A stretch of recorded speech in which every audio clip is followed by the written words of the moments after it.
Hello everyone, it's me again, Edmond Mendaros channel, and here with another quick tutorial. At sa video ito ay tuturo ko on how to add credit card details as payment method in Google Chrome. Alright, so this should hopefully be a pretty straightforward process guys, and let's go ahead.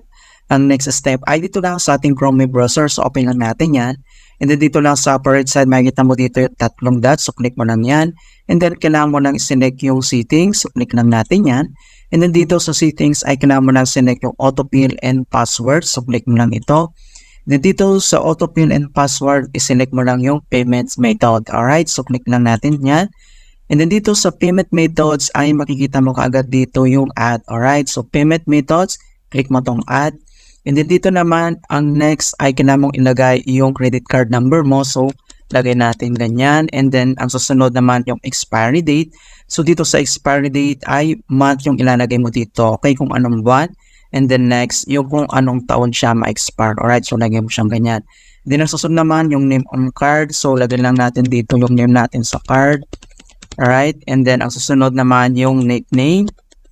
Okay, once na-fill up mo na yung card number mo, expiry date, name on card, nickname, click mo tong save. Alright? So, once na-save mo na siya dito, kung gusto mo naman itong i-edit or baguhin mo yung other information, so click mo lang itong tatlong dot, click mo itong edit. Ayan, so pindi mo nang baguhin and then click mo yung save.